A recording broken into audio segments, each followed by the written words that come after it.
the Grand Ole Opry. Well, we had a battery radio, and sometimes you could get it, and sometimes you couldn't. What childhood promise did a 12-year-old boy make that would come true 26 years later? Why did one of country music's brightest stars suddenly vanish at the height of her fame?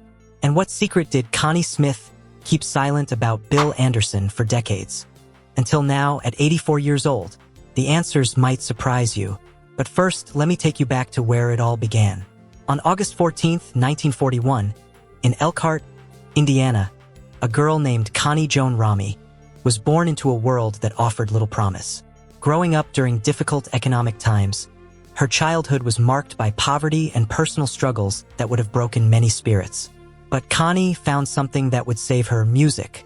As a teenager, she picked up the guitar and discovered her refuge in the sounds of classic country, gospel, and Appalachian music. Those early influences shaped what would become her unmistakable vocal style: pure, piercing, and emotionally direct. Even then, her voice carried something rare. It could convey heartbreak, longing, and strength with remarkable clarity. But Connie Smith might have remained an unknown talent in small-town America if not for one fateful night in the early 1960s. After moving to Ohio and joining a local band, Connie's life changed forever during a single performance. In the audience sat Bill Anderson, one of country music's most respected songwriters. He heard something in her voice that night, something powerful, something rare. Bill Anderson came into my life at a time when I didn't even fully understand what was happening to me, Smith recalled years later. I was just a girl from Ohio who could sing, and suddenly, I was being pulled into this world that felt bigger than I ever imagined. Bill wasn't just part of that world. He was one of the people who helped guide me through it. Recognizing the rare power of her voice, Anderson helped her secure a recording contract with RCA Victor. That partnership would launch one of the most significant debuts in country music history. In 1964, Connie Smith released her first single, Once a Day.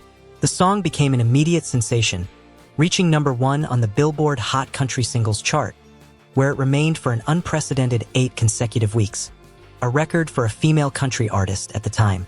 But here's what made it even more special. Bill Anderson had written this iconic song specifically for her. Bill had this way of writing that felt like he was reading my diary, Smith said. I don't know how else to explain it. He wrote songs that fit me so perfectly. It was almost scary. The song's success established Connie as a major new star and introduced her signature sound. A soaring, emotionally charged vocal delivery paired with traditional country instrumentation. What followed was a decade of extraordinary success.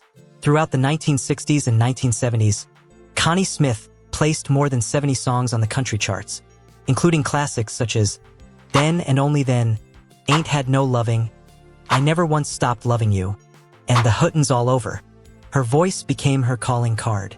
Fellow artists and producers frequently described it as one of the finest instruments ever heard in country music. Dolly Parton, Loretta Lynn, George Jones, and Merle Haggard all expressed deep admiration for her talent. At a time when the genre was beginning to evolve toward more polished, pop-oriented sounds, Connie's voice stood as a testament to traditional country values: heartfelt storytelling, honesty, and emotional depth. In fact, George Jones, whom Smith had admired throughout her life, paid her an extraordinary compliment by naming her his all-time favorite female country singer in his memoir, I Lived to Tell It All. Coming from an artist whose opinions carried enormous weight in Nashville, the acknowledgement was both humbling and historic. And through much of this success, Bill Anderson remained a constant presence, writing songs, offering guidance, shaping her artistic direction. Now, at 84 years old, Connie Smith is finally opening up about what Bill Anderson really meant to her career and her life. He knew how to listen, she reflected. Not just to my voice, but to who I was. He understood that I wasn't a flashy singer. I was a storyteller. Their professional relationship became a defining chapter in Smith's career. Anderson wrote several of her most enduring songs, helping cement her place in country music history. Yet, Smith is careful to emphasize that their bond was rooted in mutual respect rather than mythology. People always want to make things more dramatic than they really were, she said gently. Bill was a mentor, a collaborator, and a friend. He challenged me musically, but he also respected my boundaries. That meant more to me than people realize. As a young woman navigating a male-dominated industry, Smith admits that Anderson's presence gave her a sense of stability. "He didn't talk down to me," she said. "He didn't try to mold me into something I wasn't.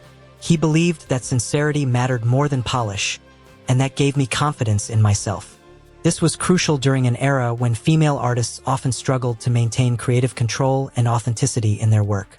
Despite her professional success, Connie's personal life was not without challenges. She faced struggles with anxiety, depression, and the pressures of fame, issues she would later speak about with openness and grace. Then, in the late 1970s, at the height of her popularity, she made a decision that shocked the music industry. She stepped away from it all to focus on her family and spiritual life. This choice, rare at the time, further solidified her reputation as an artist guided by conviction rather than commercial ambition. Her personal life had been complex. Over the course of her life, she was married 4 times, each marriage reflecting a different chapter in her journey. She married Jerry Smith in 1961, with whom she had a son, Darren Justin, born on March 9, 1963. Then she married Jack Watkins, a guitarist in her touring band, though that marriage proved short-lived. Later came Marshall Haynes, a telephone repairman with whom she had 3 daughters. Following her divorce from Haynes in the early 1990s, Smith publicly declared that she would never marry again. But fate had other plans.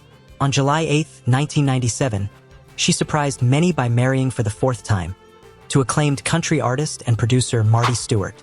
Here's where the story gets truly remarkable.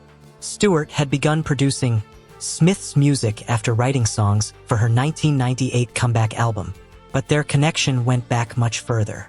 Stewart often recalled first meeting Smith 26 years earlier when he was just 12 years old and attended one of her concerts at a fair on the Indian reservation near his hometown of Philadelphia, Mississippi. "I met Connie when I was 12 years old," he said. "She hasn't changed a bit. She looked great then and she looks great now." Remarkably, Stewart even told his mother at the time that he was going to marry Connie Smith, a childhood prophecy that would one day come true. Reflecting on the strength and longevity of their marriage, Smith credits faith as its foundation. "Make the Lord the center and commit," she explained simply yet profoundly. In those words lies the wisdom gathered from a lifetime of love, loss, hope, and renewal. An enduring testament to the belief that even after heartbreak, new beginnings are always possible. After several years away from the spotlight, Connie Smith returned to music on her own terms. In 2002, she received one of the most meaningful honors of her storied career when she was ranked 9th on CMT's prestigious list of the greatest women of country music. Her influence extended to a new generation of country stars. In 2005, Martina McBride paid tribute to Smith by recording a cover of her signature hit, "Once a Day," for the album Timeless. The inclusion of the song reaffirmed its status as a classic and underscored Smith's lasting impact on modern country vocalists. In 2012, she received one of the highest honors in her field when she was inducted into the Country Music Hall of Fame, a recognition that was long overdue and universally celebrated. Over the years, her paths with Bill Anderson crossed and diverged as both artists evolved. Anderson continued writing and performing while Smith balanced her career with family life. Through it all, her appreciation for Anderson deepened. "When you get older, you start to see who really mattered," she said. "Bill mattered not because of fame or success, but because of how he treated people." Now, looking back from the vantage point of 84 years, Smith speaks with clarity and gratitude rather than nostalgia. "I don't live in the past," she explained, "but I honor it, and I honor the people who helped me survive it with my dignity intact." She pauses before adding, "Bill Anderson helped give me a voice, not just on records, but as a person. For that, I'll always be thankful." In an industry often marked by fleeting alliances and unspoken resentments, Connie Smith's words stand out for their grace. Her reflections on Bill Anderson are not sensational, but they are deeply human, an acknowledgement of influence, kindness, and shared artistry. At 84, Connie Smith isn't rewriting history. She's simply telling it, finally, in her own quiet, unmistakable voice. And now you know the truth about what Bill L. Anderson really meant to one of country music's greatest voices. A truth that took 84 years to speak aloud.